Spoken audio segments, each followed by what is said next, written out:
রাজশাহীর একটি ছাত্রীনিবাসে নিম্নমানের খাবারের প্রতিবাদ করায় এক ছাত্রীকে মারধর করায় শিক্ষার্থীরা মিছিল নিয়ে গভীর রাতে থানায় ছুটে যান।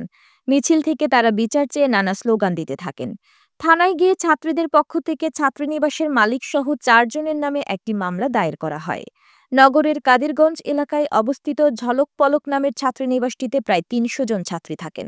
রোববার বেলা ১১টার দিকে নিম্নমানের খাবারের প্রতিবাদ করার জের ধরে ঘটনার সূত্রপাত। পরে দিনভর ছাত্রীদের ছাত্রীনিবাসে অবরুদ্ধ করে রাখা হয় বলে তাদের অভিযোগ। পরে রাত ১১টার দিকে পুলিশ গিয়ে দুজনকে আটক করে। রাত ১২:৩০টার দিকে ছাত্রীরা মামলা করতে বিক্ষোভ মিছিল নিয়ে বোয়ালিয়া থানার দিকে রওনা দেন। তখন ছাত্রীরা জানিয়েছেন তাদের বেশিরভাগ ছাত্রী বিশ্ববিদ্যালয়ের ভর্তির প্রস্তুতির জন্য এই ছাত্রীনিবাসে রয়েছেন। এই ছাত্রীনিবাসে টাকা বেশি নেওয়া হলেও খাবারের মান খুবই খারাপ। রোববার সকালে নিম্নমানের খিচুড়ি পরিবেশনের প্রতিবাদ করেন এক ছাত্রী। তিনি এই ছাত্রীনিবাসে থাকবেন না বলে জানিয়ে দিয়েছেন। এই সময় মালিকপক্ষ ওই ছাত্রীকে জানিয়েছে, ছাত্রীনিবাসে ওঠার সময় তিনি যে চুক্তিপত্রে স্বাক্ষর করেছেন সেখানে রয়েছে যে ৭ মাসের আগে ছাত্রীনিবাস ছাড়া যাবে না।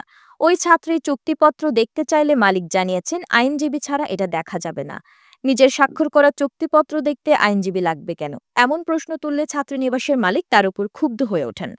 মালিকের ২ ছেলে ঝলক এবং পলক এসে ওই ছাত্রীকে শারীরিকভাবে লাঞ্ছিত করেছেন।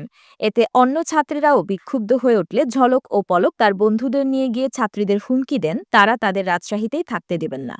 ছাত্রীদের অভিযোগ, সকালের ওই ঘটনার পর মালিকপক্ষ দিনভর তাদের ছাত্রীনিবাসে অবরুদ্ধ করে রেখেছেন। তাদের বলা হয় রাতের ফটকের তালা খুলে দেওয়া হবে, তখন সকলকে একযোগে ছাত্রীনিবাস ছাড়তে হবে। তখন ছাত্রীরা ফোন করে তাদের বন্ধুদের সহযোগিতা চান। এরপর রাত ১১টার দিকে ছাত্রদলের কিছু নেতাকর্মী গিয়ে ছাত্রীনিবাসের তালা ভেঙে ছাত্রীদেরকে বের করে নিয়ে আসেন।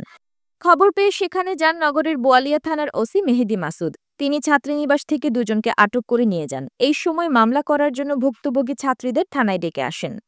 পরে রাত ১২টার দিকে ছাত্রীরা মিছিল নিয়ে থানায় যান। ভুক্তভোগী ছাত্রী মামলা করার পর রাত ২টার দিকে তারা থানা থেকে বের হন। থানার ওসি মেহেদী মাসুদ জানিয়েছেন, আমি খবর পেয়ে সেখানে গিয়ে দুজনকে আটক করি। তাদের নিয়ে আসার সময় ছাত্রীদের বলি মামলা করার জন্য, যেন তারা চলে আসেন। তারা যখন আসছিলেন তখন অভিযান চালিয়ে আরও একজনকে আটক করা হয়। এরপর ভুক্তভোগী ছাত্রী ৪ জনের নাম উল্লেখ করে মামলা করেছেন। ৩ জনকে এই মামলায় গ্রেফতার দেখানো হয়েছে।